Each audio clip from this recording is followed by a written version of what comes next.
নবীজি বলেন হাসরের ময়দানে আল্লাহ তিন প্রকার ব্যক্তিকে সুপারিশের অনুমতি দিবেন। চিৎকার দিয়া বলেন কয় প্রকার ব্যক্তিকে আল্লাহ সুপারিশের অনুমতি দিবেন? এক নাম্বার প্রকার হলো আল আম্বিয়া, নবীগণকে আল্লাহ সুপারিশের অনুমতি দিবেন। দুই নাম্বার সুম্মাল উলামা, উলামায়ে কেরামদেরকে আল্লাহ সুপারিশের অনুমতি দিবেন। তিন নাম্বার সুম্মা শুহাদা, আল্লাহর রাস্তায় জিহাদ করে যারা শহীদ হয় এই শহীদদেরকে আল্লাহ সুপারিশের অনুমতি দিয়ে দিবে। কয়েকজন আলেম কয়জনের ব্যাপারে সুপারিশ করবে? কয়েকজন আলেমকে যে কয়জন দান করেছিল, যে কয়জন সাহায্য করেছিল, যে কয়জন মহাব্বত করেছিল, এই সাহায্য করার উসিলায়, এই মহাব্বত করার উসিলায়, এই দান করার উসিলায় আল্লাহ পাক রব্বুল আলামিন একজন আলেমকে যদি কোটি মানুষও দান করে ওই কোটি মানুষকে জান্নাতি বানায় দিবে।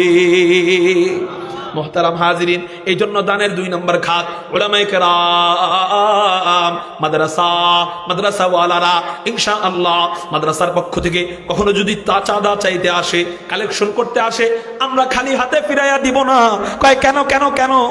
ওই যে বলছি আপনার বেশি টাকা দেওয়ার দরকার নাই, আপনার সাধ্য মোতাবেক আপনি পকেট থেকে বের করে দিয়ে দেন তো কি হবে? কি হবে?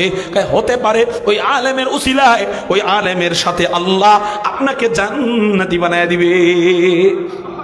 এই জন্য ইনশাআল্লাহ মসজিদের পরে এই মাদ্রাসার ফিকির আমরা করবো না ইনশাআল্লাহ। আশপাশে যত মাদ্রাসা আছে কোন মাদ্রাসাওয়ালারা যেন না খায় থাকে না, এই ফিকির আমরা করব। আর কিছু পারি আর না পারি প্রতি বছর কমপক্ষে একটা বস্তা করে চাল দেওয়ার চেষ্টা করব। আল্লাহ তুমি আমাদেরকে তৌফিক দান করো, সবাই বলি আমিন। দান করার তিন নম্বর খাত, দান করার তিন নম্বর খাত হলো ইতিম বাচ্চারা। জোরে বলেন কারা? দান করার তিন নম্বর খাত ইতিম বাচ্চারা। নবীজি ইবনে মাজাহ শরীফের হাদিসের মধ্যে জানায় যায়, মান আলা সালাসাতাম মিনাল আইতাম কানা কামান কামা লাইলাহু ওয়া সামা নাহারাহু ওয়া গাদা ওয়া রাহা সাইফাহু শাহিরান ফি সাবিলিল্লাহ দাখালতু আনা ওয়া হুয়াল জান্নাতা কাহাতাইনি। চিৎকার দিয়ে বলেন সুবহানাল্লাহ। নবীজি বলেন কোন ব্যক্তি যদি তিনজন ইতিমের জিম্মাদারি নিয়ে নেয়, চিৎকার দিয়া বলেন কয়জন ইতিমের জিম্মাদারি?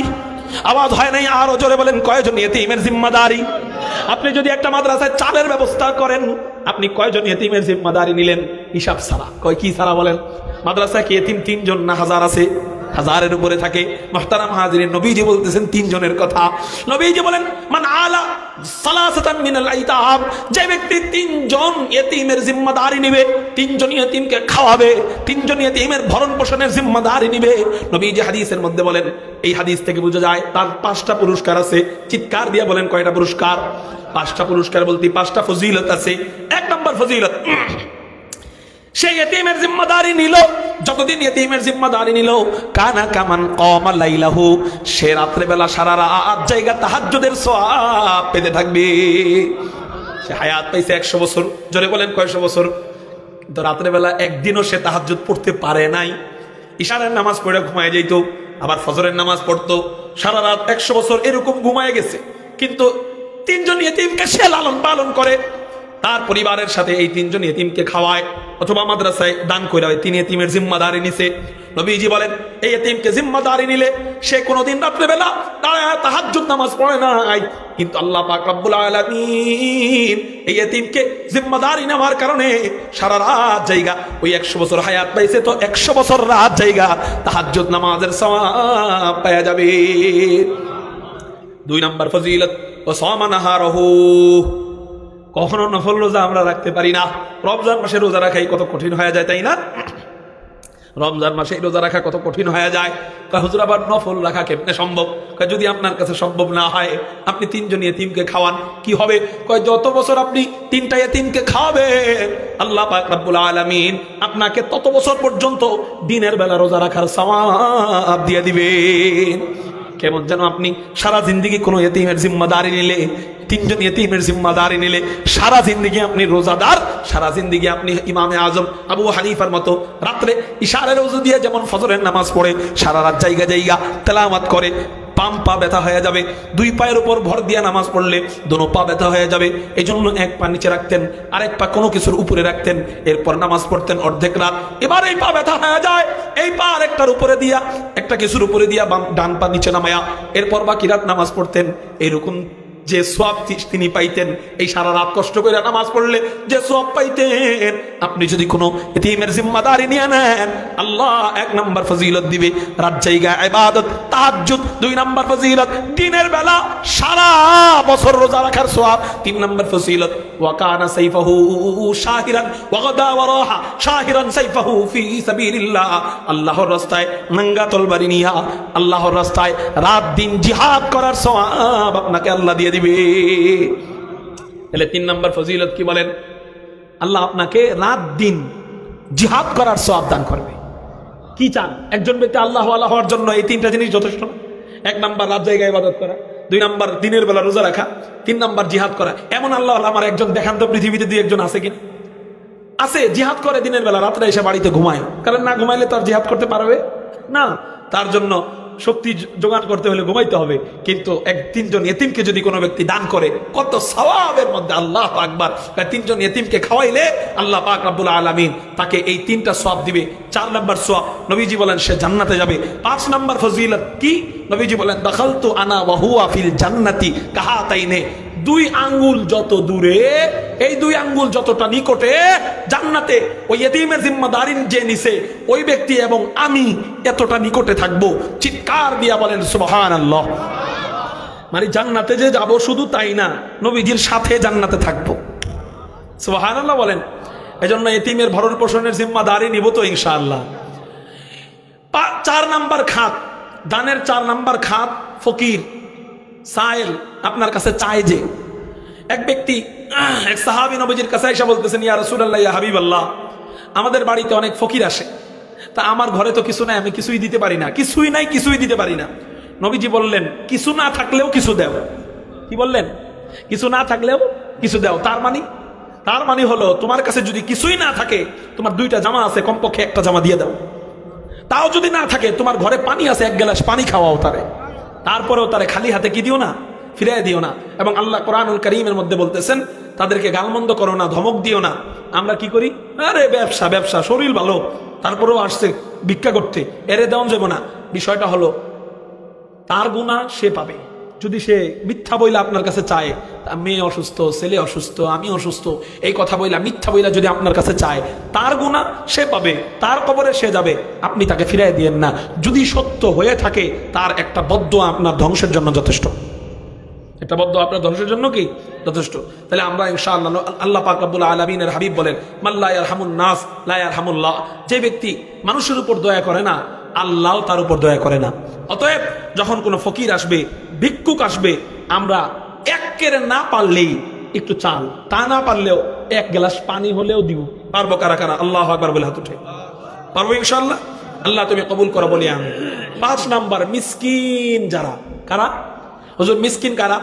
হুজুর আকরাম সাল্লাল্লাহু আলাইহি ওয়াসাল্লাম মিশকাত শরীফের এক হাদিসের মধ্যে জানায় দেয়। খেয়াল করেন, আমার গলাটা ভেঙে গেছে, আমি আর লম্বা করব না। এত দূর থেকে সফর করে আইসা আসলে রোজা অবস্থায় এতটা কষ্ট আগে বুঝি নেই। আমি ডেট দিতামই না আব্দুল সালাম বাইরে, দিছি এই খেয়াল কইরা গত বছর আসতে পারি নাই, এই জন্য আমি দিছি। আপনারা দোয়া করবেন আল্লাহ যেন আমার আব্বার কবরকে জান্নাতের টুকরা বানায় দেয়। সবাই বলি আমিন। মুহতারাম হাজিরিন, এই কথাগুলো আমরা শুধু শুনবো আর মুখস্থ করবো তাই না, আমলে রূপান্তরিত করবো। এই রমজানের উসিলায় আমার জীবনটাকে পরিবর্তন করে ফেলবো, বলেন ইনশাআল্লাহ। 5 নাম্বার দানের খাত হলো মিসকিনরা। মিসকিন কারা? হুজুর আকরাম সাল্লাল্লাহু আলাইহি সাল্লাম বললেন, এই সাহাবীরা শোনো, ফকির তো 1-2 গ্লাস পানির জন্য ঘুরে, 1-2টা দিনার দিরহামের জন্য ঘুরে, 1-2টা খেজুরের জন্য ঘুরে। খেজুর পায়, সে সুন্দর মতো বসবাস করে, সুন্দর মতো সংসার করতে পারে, বাড়িতে চলে যায়, তার অভাব পূরণ হয়ে যায়। তো ওনারা তাহলে মিসকিন নয়। যাদের অভাব পূরণ হয়ে যায় তারা কি নয়? মিসকিন নয়। নবীজি বললেন যারা চায়, ফকির যারা, আমরা যারা ফকির বলি যাদেরকে, এরা মিসকিন নয়। মিসকিন কারা? ওই সমস্ত ব্যক্তিরা মিসকিন, ওই সমস্ত আত্মীয়রা মিসকিন, ওই সমস্ত প্রতিবেশীরা মিসকিন যারা লজ্জার কারণে চাইতে পারে না, কিন্তু তারা না খায়া ঘরের ভিতরে তারা কষ্ট পায়, কিন্তু লজ্জার কারণে মানুষের কাছে বলতে পারে না যে আমারে তুমি টাকা দাও। কারণ ফকির তো চাইতে পারে, সে বেশি ফকির ছিল এই জন্য, কিন্তু সে আগে ধনী ছিল, কিন্তু আল্লাহ তাকে এখন ফকির বানায় দিছে, কিন্তু ওই ফকিরের কাতারে যায়, সে চাইতে পারে না। অতএব সে চাইতেও পারে না, না খায়া মরতেছে, এই ব্যক্তিটা হলো মিসকিন। এই ব্যক্তিটা কি বলেন? মিসকিন। নবীজি বলতেছেন তোমরা ওই ব্যক্তিদেরকে তালাশ করো। মানুষ মনে করে সে ধনী, কিন্তু আসলে সে ধনী না। যদি একটা মানুষ ধনী হয়, কমপক্ষে একটা ছাগলও জব দেয়, কুরবানির সময় কমপক্ষে একটা কি জব দেয়, কোরবানির সময় একটা ছাগল হইলেও জব দেয়। দেখবেন কিছু মানুষের ঘরের মধ্যে ছাগলও নাই, ছাগলও জবাই দেয় না। কিছু কিছু বাবাদেরকে দেখবেন, খেয়াল করেন, আগের দিন রাত্রে বাজার থেকে কিছু গোশত কিনে নিয়ে যায়। আপনি জিজ্ঞাসা করবেন এটার মধ্যে কি কি নিয়ে যেতেছো, সে বলবে একটা মুরগি জবাই করে আনলাম আর কি। এই দৃশ্যগুলো দেখলে আপনি মানুষ হয়ে থাকলে আপনার চোখের পানি আটকাতে পারবেন না। আগামীকালকে কুরবানির দিন তুমি মুরগি জবাই করে আনো কেন? উত্তর নাই তার কাছে কোনো। কেন উত্তর নাই? যারা ফকির এরা তো মানুষের কাছে যায় যায় গোস্ত আনতে পারে, কিন্তু আমরা তো কারো কাছে যাইতে পারি না, চাইতেও পারি না। কিন্তু বাচ্চারা গোস্ত গোস্ত করে কাঁদে, আমি বাপ হয়ে তো সহ্য করতে পারি না।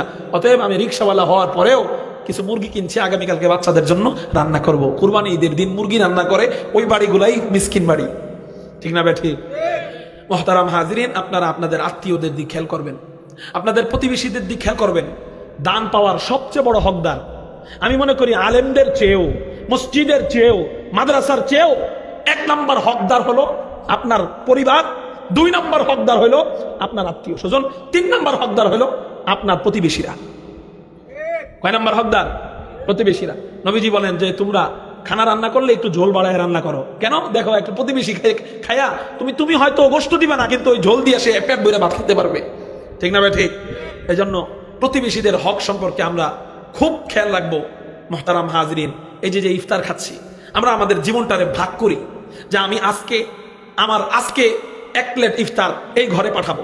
আপনার চতুর্দিকে 10টাই নেলে ঘর, আপনি চিন্তা করেন আমি 10 দিন 10 জনকে ইফতার করাবো, 10টা বাড়িতে ইফতার পাঠাবো। নবীজি আরেক হাদিসের মধ্যে বলেন যে ব্যক্তি একজন রোজাদারকে ইফতার করাইলো সেও ওই রোজাদারের সমান সওয়াব পাইল। অর্থাৎ সে যদি একজনকে ইফতার করায় তাহলে ওই তার রোজার সমান সওয়াব পাইল, ওই ব্যক্তির রোজার সমান সওয়াব পাইল, মানে সে 2টা রোজার সমান সওয়াব পাইল। 10 জনকে ইফতার করাইলে তার রোজা সহ 11টা রোজার সমান সওয়াব পাইল। 30 জনকে ইফতার করাইলে তার রোজা সহ 30টা রোজার সমান সওয়াব পাইল। এরকম যদি 30 দিনই ইফতার করায় তাহলে 30 দিন যেই কয়জনকে ইফতার করাবে সেই কয়জনের রোজার সমান সওয়াব পাবে। সুবহানাল্লাহ বলেন। এজন্য আল্লাহ আমাদেরকে বেশি বেশি দান করার তৌফিক দান করুক, সবাই বলি আমিন। মুহতারাম হাজিরিন, আপনারা তাহলে দান করলে আমরা 5টা খাত বললাম, এবার সংক্ষেপে বলতেছি। দান করলে ফজিলত, 1 নম্বর ফজিলত, ফজিলত তো হাদিসে গেছেই, আমি আলাদাভাবে কিছু হেডলাইন বলতেছি, মনে রাখবেন। 1 নম্বর ফজিলত, আল্লাহ বিপদ আপদ দূর করে। জোরে বলেন, কি দূর করে? বিপদ আপদ দূর করে। প্রতিদিন কিছু অংশ দান করলে আল্লাহ বিপদ আপদ দূর করে। 2 নম্বর ফজিলত, আল্লাহ হায়াতে জিন্দেগি বাড়ায় দেয়। হায়াতে জিন্দেগি কি দিয়ে দেয়? বাড়ায় দেওয়ার অর্থ হলো হায়াতে জিন্দেগিতে আল্লাহ বরকত দিয়ে দেয়। 3 নম্বর ফজিলত, আল্লাহ পাক রব্বুল আলামিনের সন্তুষ্টি পাওয়া যায়, আল্লাহর খুশি পাওয়া যায়। দেখেন না সিদ্দিক আকবরের উপর আল্লাহ এত খুশি কেন? এই জন্যই এত খুশি যে সে ইখলাসের সাথে দান করলো। 4 নম্বর ফজিলত, আল্লাহর আরশে আজিমের নিচে ছায়া পাওয়া যায়। সুবহানাল্লাহ বলেন। কঠিন কিয়ামতের বিভীষিকাময় অবস্থায় আল্লাহর আরশে আজিমের নিচে ছায়া পাওয়া যায়। 5 নম্বর ফজিলত, নবীজির সাথে জান্নাতে থাকা যায়। এজন্য আমরা আজকে থেকে একটা ওয়াদা করি যে হযরত প্রতিদিন আমি দান করব। হুজুর প্রতিদিন কেমনে? ওই যে 1 টাকা হলেও। কয় টাকা? আর 1 টাকা বললাম দেখে 1 টাকা না, এটা হলো একবারে গরিবের জন্য। আল্লাহ আমাকে যতটুকু সামর্থ্য দিচ্ছে, আমি যদি আমার সামর্থ্য অনুযায়ী আল্লাহকে দেই, আমি আপনাকে কোরআনুল কারীম হাতে নিয়ে বলতে পারি, এই কোরআনুল কারীমটা হাতে নিয়ে আমি বলতে পারি আমার দেখা মতে পৃথিবীতে কোনো ব্যক্তি আল্লাহর রাস্তায় দান করে গরিব হয়নি। আপনারা কারো মধ্য থেকে যদি থাকেন এমন বলতে পারেন যে হুজুর আমি বলতে পারবো যে আমি দেখছি 2 জন ব্যক্তি 3 জন ব্যক্তি যে মাদ্রাসায় মসজিদে দান করে, প্রতি বছর অনেক দান করে, কিন্তু হ্যাঁ অভাবে আছে। কিন্তু আমি কোরআন হাতে নিয়ে বলতে পারবো এমন বহুত মানুষ দেখছি কোটি কোটি টাকার মালিক, সুদ খাইতো, ঘুষ খাইতো, সে রাস্তার ভিখারি পর্যন্ত হয়ে গেছে, সে এখন রিক্সা চালায়। আছে না নাই? এই জন্য ভাই আল্লাহ কোরআনে তো বলতেছেন, এই আয়াতে এটাই বলতেছেন যে দানের বরকতে আল্লাহ পাক তার ইচ্ছা মোতাবেক দিবেন। আল্লাহর ইচ্ছা যে কত এটা আমরা জানবো না। এজন্য আমি প্রতিদিন দান করব। কেমনে? হুজুর প্রতিদিন তো আমি ভিক্ষুক নাও পাইতে পারি, প্রতিদিন তো আমি মসজিদের ফান্ড এটা নাও পাইতে পারি, প্রতিদিন তো আমি মসজিদের সামনে দিয়ে নাও যেতে পারি, তো আমি প্রতিদিন দান কিভাবে করব? তাহলে আপনাকে সুন্দর একটা নিয়ম আমি শিখাই দিই। ওই মাটির ব্যাংক পাওয়া যায় না, মাটির ব্যাংক, একটা ব্যাংক কিনবেন, কিনে আপনার বাড়িতে রেখে দিবেন। বাজার থেকে যখন বাড়িতে ফিরবেন, ফিরার পরে কিছু ভাঙতি টাকা বাড়তি থাকে, 10 টাকা, 20 টাকা, 50 টাকা, 2 টাকা, 1 টাকা, 5 টাকা, অতিরিক্ত কিছু টাকা থাকে, 100 টাকা বাদেও। ওই টাকাগুলো আপনি ওই ব্যাংকে ঢোকান এই নিয়তে যে যদি কোনো এলাকায় মাহফিল হয় আমার কাছে চাইতে আসলে আমি এটা দিয়ে দিব, যদি এলাকায় কোনো উন্নয়নমূলক কাজ হয় আমার কাছে চাইতে আসলে আমি দিয়ে দিব, যদি মসজিদের কোনো উন্নয়নমূলক কাজ হয় আমার কাছে চাইলে আমি এই ব্যাংকের থেকে টাকাটা দিয়ে দিব, পুরো ব্যাংক ধরে দিয়ে দিব। যদি মাদ্রাসার জন্য কিছু চাইতে আসে, আমি এই এখানে রাখলাম, এটা ধরে দিয়ে দিব, চাওয়ার আগ পর্যন্ত আপনি ভরতে থাকেন। প্রতিদিন আপনি এই কাজটা করেন, ঘুমানোর আগে আল্লাহ প্রতিদিন আপনার আমলনামায় দানবীরের সওয়াব লিখতে থাকবে, দানের সওয়াব লিখতে থাকবে, এবং প্রতিদিন আপনি দানের ফজিলত পাইতে থাকবেন। তাহলে ইনশাআল্লাহ ভাই এই কাজটা আমরা করতে পারবো কারা কারা? আল্লাহু আকবার বলে একটু হাত উঠে।